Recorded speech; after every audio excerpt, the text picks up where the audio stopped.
ಮಳವಳ್ಳಿ ತಾಲೂಕಿನ ಬುಳ್ಳಿ ಕೆಂಪನದೊಡ್ಡಿ ಗ್ರಾಮದ ಹಾಲು ಉತ್ಪಾದಕರ ಸಹಕಾರ ಸಂಘದ 2024-25ನೇ ಸಾಲಿನ ವಾರ್ಷಿಕ ಸಾಮಾನ್ಯ ಸಭೆ ಶನಿವಾರ ಏರ್ಪಾಡಾಗಿತ್ತು.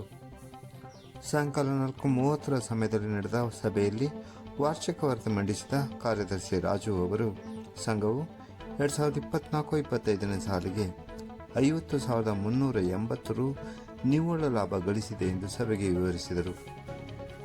ಸಭೆ ಅಧ್ಯಕ್ಷತೆ ವಹಿಸಿ ಮಾತನಾಡಿದ ಈ ಸಂಘದ ಅಧ್ಯಕ್ಷರು ಮನ್ಮೂಲ ನಿರ್ದೇಶಕರು ಆದ ಡಿ ಕೃಷ್ಣೇಗೌಡ ಅವರು ತಮ್ಮದೇ ಗ್ರಾಮದ ಈ ಸಹಕಾರ ಸಂಘವನ್ನು ಇನ್ನಷ್ಟು ಅಭಿವೃದ್ಧಿಪಡಿಸಿ ಮಾದರಿ ಸಂಘವನ್ನಾಗಿ ಮಾಡುವುದು ನನ್ನ ಗುರಿಯಾಗಿದ್ದು, ಈ ಸಂಘಕ್ಕೆ ಸ್ವಂತ ಕಟ್ಟಡ ಹೊಂದಲು ಸರ್ಕಾರಿ ನಿವೇಶನ ದೊರಕಿಸಿಕೊಡುವ ಯತ್ನ ಮಾಡುವುದಾಗಿ, ಅದು ಸಾಧ್ಯವಾಗದಿದ್ದಲ್ಲಿ ತನ್ನ ಸ್ವಂತ ನಿವೇಶನವನ್ನು ದಾನವಾಗಿ ಸಂಘಕ್ಕೆ ಬಿಟ್ಟುಕೊಡುವುದಾಗಿ ಘೋಷಿಸಿದರು. ಇದೇ ವೇಳೆ ಅತಿ ಹೆಚ್ಚು ಹಾಲು ಪೂರೈಕೆ ಮಾಡಿದ ಹಾಲು ಉತ್ಪಾದಕ ರೈತರನ್ನು ಸನ್ಮಾನಿಸಿ ಬಹುಮಾನಗಳನ್ನು ನೀಡುವುದರ ಜೊತೆಗೆ ಅತಿ ಹೆಚ್ಚು ಅಂಕ ಪಡೆದ ವಿದ್ಯಾರ್ಥಿಗಳನ್ನು ಸನ್ಮಾನಿಸಿ ನಗದು ಪುರಸ್ಕಾರ ನೀಡಲಾಯಿತು.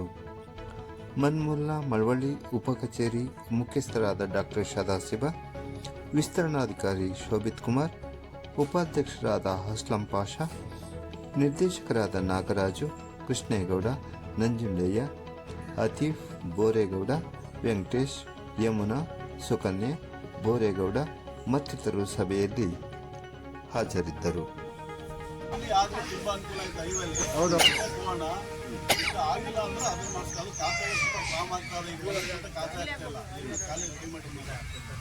ಖಾತೆಗೆ ಅವಕಾಶಗಳು ತುಂಬ ಒಂದು ಹೇಳಿದ್ದೀನಿ, ಒಂದು ಹೇಳಪ್ಪ ಅಂತ ಸರ್ಕಾರ ಅನುಮತಿಗಳು ಬಂದ ತಕ್ಷಣ ಮಾಡ್ತೀನಿ ಅಂತ ಹೇಳ್ತಾರೆ.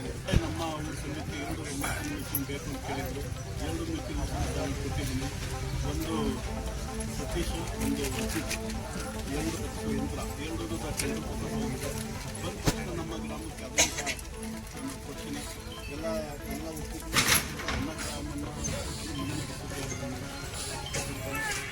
ಖರೀದಿ ಮಿಷನ್ಗಳು, ಸ್ವೀಟ್ಸು, ಇವೆಲ್ಲ ನಮ್ಮ ಕಡೆಯಿಂದ ಬರುವಂಥ ಮುಂದೆಯಿಂದ ಬರುವಂಥ ಸ್ಕೀಮ್ಗಳು ಅವರು ಸಹ